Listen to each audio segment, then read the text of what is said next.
In 9.3, we're going to look at some more geometric series. And for this sequence, 2, 6, 18, 54, it has a common ratio of 3. 6 divided by 2 is 3, 18 divided by 6 is 3, 54 divided by 18 is 3.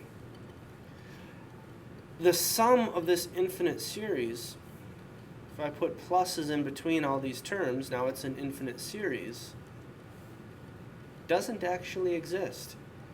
We looked at infinite geometric series in 9.2, but with those the terms are getting smaller and smaller and smaller. We had a formula for that, S equals U1 over 1 minus R, but because the common ratio is greater than 1, we can't use it. The partial sums that we get, S sub 1 is equal to 2, S sub 2 is 8, S sub 3 is 26, and S sub 4, the first four partial sums, that's 80. Notice the gap between these sums is getting bigger and bigger and bigger. There is no sum for the entire series here. The best we can do is find any given partial sum. I could find the 10th partial sum. I could extend this out. And this becomes difficult to do if the numbers get big. If I wanted the 50th partial sum, add up 50 terms, that's kind of a pain.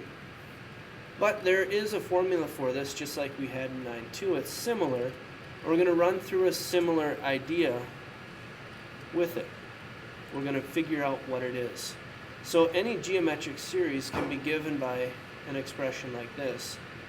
U sub 1 plus that term times the common ratio, times the common ratio again, and so on and so on.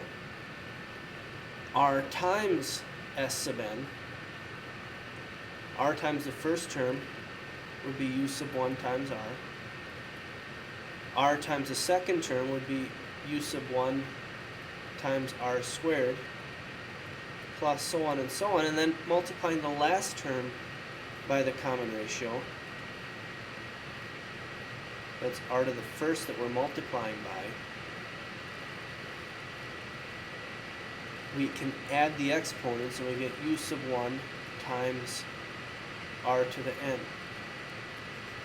So notice that the exponents on R are increasing until they hit n, which means the term previous to the last term would be U sub 1 plus R to the n minus 1. And then just like the derivation that we did in the investigation from 9.2,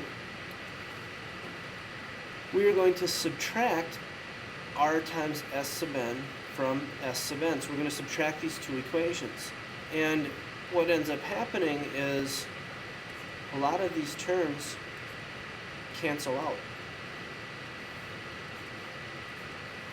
And what we're left with is the U sub 1.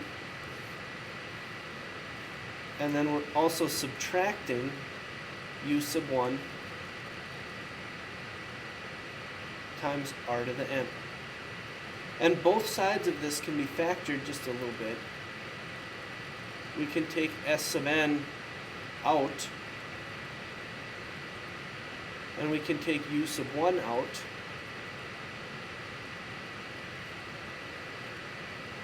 And then solve for S sub n. We can divide both sides, and we're left with this formula. Nice thing about a geometric series over an arithmetic one, we can find partial sums simply by knowing the first term, the common ratio, and how many terms we're adding together. I don't need the final term that I'm adding on, like with the arithmetic ones. So let's do a couple examples.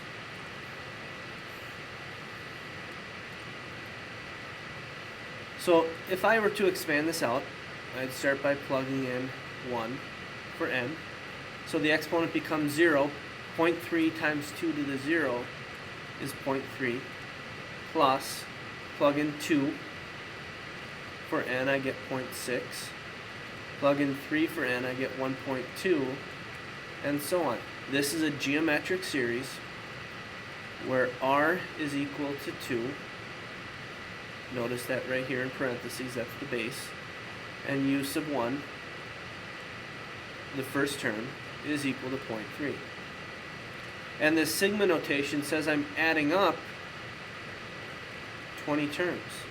In other words, find s sub 20. Find the 20th partial sum for this rule, for this geometric series. Well, we have a nice formula for that. 0.3,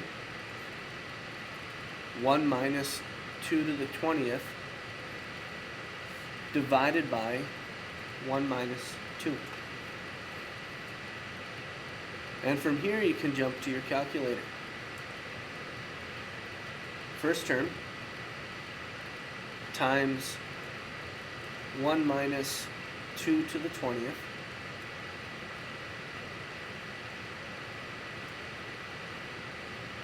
divided by, and if you're going to put the entire subtraction in the bottom, you need to make sure that you put it in parentheses. Now personally, I would probably do 1 minus 2 in my head and just put divided by negative 1. But here's our sum, 314,572.5.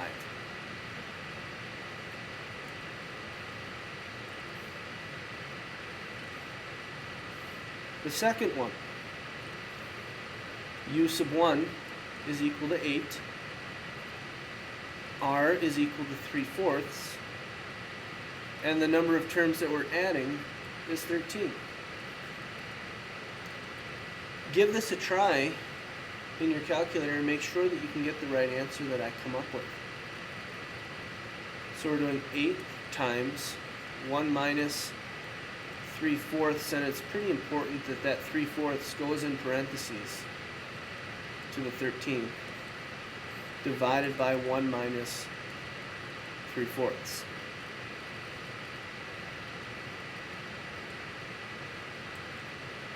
Eight times 1 minus, and we want this entire fraction to the 13th power. Whenever you're using fractions in your calculator, I really suggest that you use fractions around it. Divided by, and you know, I know that 1 take away 3/4 is 1/4. I'm just going to put that in as 1/4. Again, in fractions, in parentheses. So this sum is equal to approximately 31.2.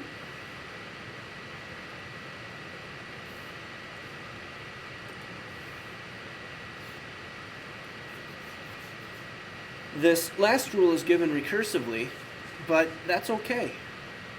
This recursive rule says we're going to take 0.8 times the previous term. That's our common ratio.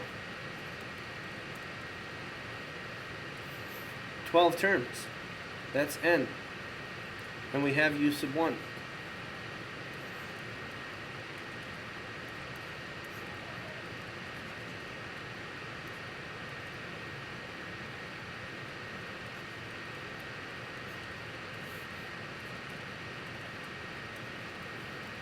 So here we go back to our calculator.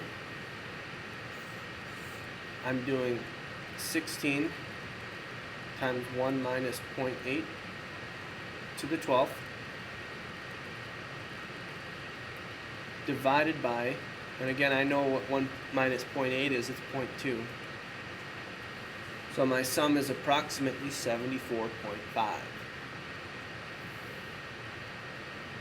It's very important that you use parentheses appropriately as you're plugging this into your calculator. If you're concerned about making mistakes, you might want to do one bit at a time.